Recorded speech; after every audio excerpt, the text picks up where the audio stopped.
So this is the front so far. These are the segments that I've pieced together. There's a big segment here and two smaller ones here, an even smaller one there. Looks like a bigger one, but it locks into the pieces from the other segment. So it's quite clever, really. And then another huge segment over there. And my job today is to continue sewing these segments together. And I've gotten up to here. These are the bits that I'm going to be working on today. And you can see how fiddly it is. You know, you've got to try and make sure you get really good points in there. So I have to sew all the way around here, here and here to join this. And then there's a little bit further down there to do. And that's what I'm doing today. Now I'm going to turn this over because it looks great this side, doesn't it? Fabulous. But when you turn it over, oh my word, doesn't look too bad, I suppose, really, does it? You can see I've taken some of the templates out and tried a little bit of a press. You can see here now, this is the section I'm working on. Sometimes I have to go in and just, these are glue basted segments. I just go in and just touch up the glue a little bit because otherwise, you know, I might get a bit of fraying, and it keeps the template in place while I finish the sewing on there. So now I need to thread a needle, and I have found this to be incredibly useful. I want to talk a little bit about this. This is a fabulous needle threader made by Clover, who make a lot of quilting and sewing accessories.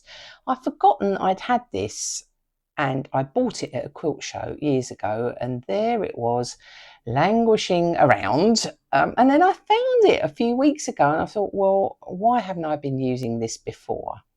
It has on here a cutter, you see that, and a slot to put the needle in, and then the thread sits in there, and it really is a bit of a godsend. I'm going to show you how it works. So here's a piece of thread.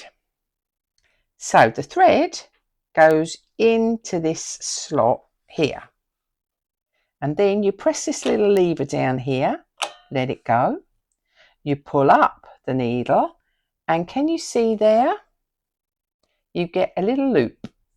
Pull that loop through, and the needle is threaded. Thank you very much. So a glorious little thing. So I'm just going to put a knot in that now, and we are ready for sewing. I'm going to start sewing along this bit here, and I want to try and get as sharp a point as possible. You can see here this side has come unglued a bit. So to give it a bit more stability, I'm just going to go in just along there a little bit of glue, and then just see how much neater that makes that, much easier to handle. Get that bit in there like that. I will warn you, Belladonna, one of our cats, is currently sitting on the table. It can only surely be a matter of time before she lays on this, in which case we might cut and remove her. Just going to put a knot in the needle and thread, and because I'm such a klutz, look, I've just, but the beauty of this is I only have to do that and it threads it again. It's such slippery thread.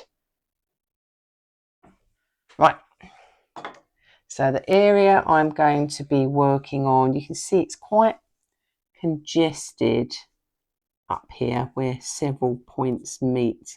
So I've got to try and find. I can hear some of you saying, wow, that's way too fiddly. I don't think I could do that. Well, listen, I didn't think I could do that. Right, once I get going, it's not so bad, but in these corners, it really is fiddly. So I'm just doing a little slip or running stitch, or no, I think you call this, I can't remember the technical term for it. You take a tiny little piece of this and a tiny little piece of that. I'm not sewing through the templates, I'm literally joining the two pieces of fabric. If you want to do an extreme close-up, you might be able to see this. So a bit of that fabric, and pull through. And a little bit of that fabric, and pull through. Now I might do a few of those stitches, and then what I'll probably do is turn this over, make sure I'm happy with the points in the corner, and then I will carry on sewing this. Once you get into a rhythm, it's quite focusing and relaxing. Takes you out of your headspace and into almost a zen-like state, I think, once you get going. I think sewing or any kind of craft, once you're really into it, can be quite zen-like. Just pop the needle in there. I think I'm going to turn this over and can see now. Here, you see, that's not as perfect a point as I would like in there. And what I am going to decide I will probably do, because I'm a bit of a perfectionist, is I might just undo those few stitches and just rearrange that so I get a much sharper point in there.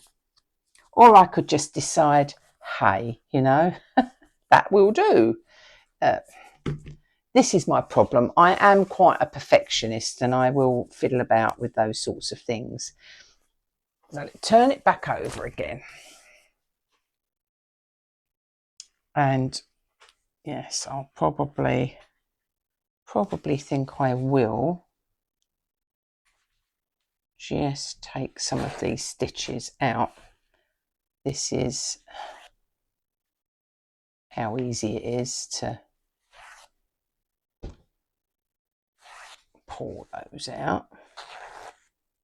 So I'll get right back to where I came in, and then I'm going to try and solve that little issue. I'll put the needle to one side, I'll turn it over, and I'll ponder how I'm going to do that.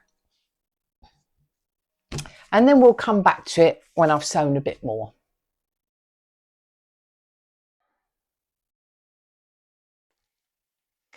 Well, it's been about 15 minutes, I think, and I've gotten all the way around there. I couldn't make that point any better, really. So I think it's going to be one of those little imperfections that we have to learn to live with. So we're just coming along now. You'll notice I've taken it up off of the flat of the table and just sort of squidged it together. Squidge, good word.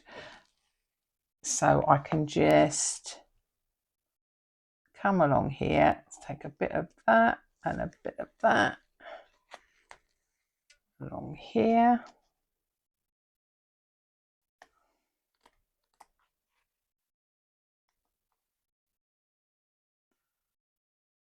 It does all get caught up sometimes.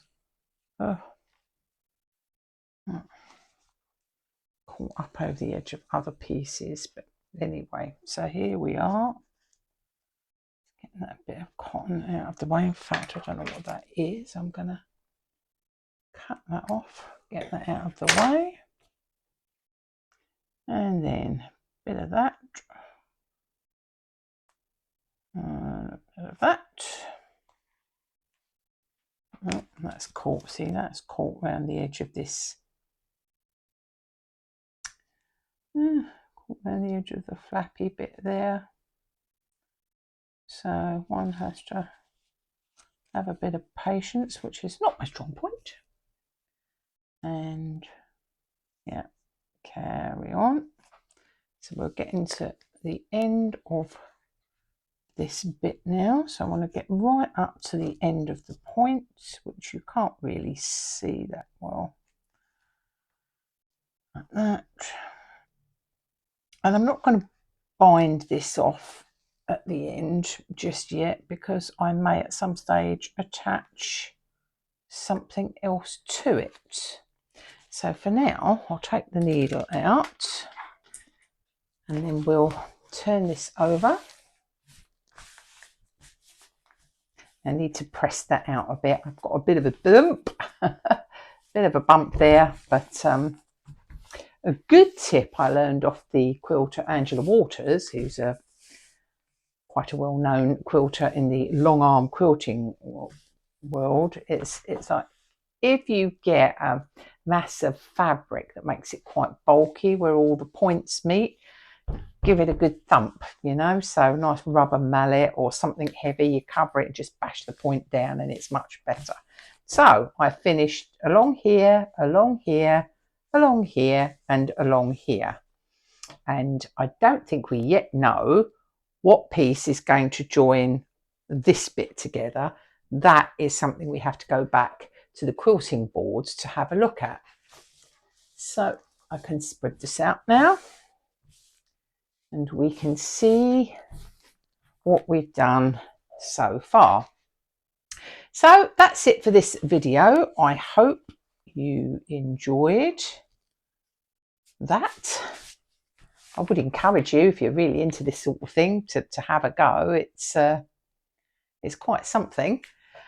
We'll leave it there for today, and I will be back with you soon, either with more about this quilt or about another sewing project. Okay, take care, folks. Goodbye.